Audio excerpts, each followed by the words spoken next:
খুশি।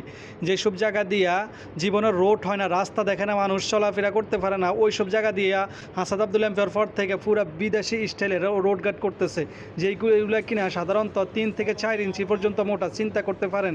এগুলো আমরা সবসময় বিদেশে দেখি, বাংলাদেশে প্রথম হাসান আব্দুল্লাহ দেবিদারের এলাকাতে দেখতেছি। এইরকম রোড আপনি পুরা বাংলাদেশে খুঁজলেও পাইবেন না। এই জন্য দেখবেন হাসান আব্দুল্লাহকে সরকার বাজেট দিতে চায় না। সেলুট আপনাকে ক্যাপ্টেন হাসনাত। হাসনাত আব্দুল্লাহ এমপি হওয়ার পর থেকে মানুষের জমি জমা দখল কইরা সব রোড গার্ড করতেছে।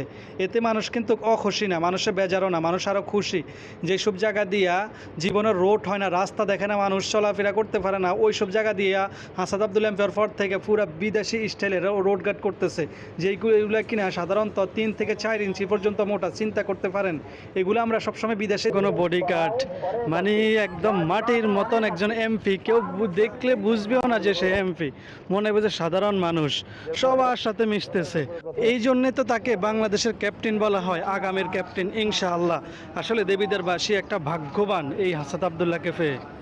না আছে কোনো সিকিউরিটি, না আছে আব্দুল্লাহর প্রতিদ্বন্দ্বী জসিম যে টাকমার্কা দাঁড়াইছিল, সে এমন ভাব লইতেছে এখানে আইসা মনে হইতেছে সেই এমপি। হাসান আব্দুল্লাহ রাস্তা করে দিতেছে, যেসব রাস্তা আরও 50-60 বছরও বাংলাদেশে কোনোদিন হয় না। আর দেখেন এখন হাসান আব্দুল্লাহ এমপি হইতে না হইতে এইসব রাস্তা হইতেছে। সে অবাক হয়ে গেছে, কী রে এত ইট কীভাবে দেয়? অন্য অন্য এমপিরা তো 1 ইঞ্চি ইটও দেয় না, আর এখানে দেখেন 10 ফুট পর্যন্ত ইটে দিচ্ছে। এটাই হলো হাসান আব্দুল্লাহ। ক্যাপ্টেন হাসনাত আব্দুল্লাহর প্রতিদ্বন্দ্বী জসিম যে টাকমার্কা দাঁড়াইছিল, সে এমন ভাব লইতেছে এখানে আইসা মনে হইতেছে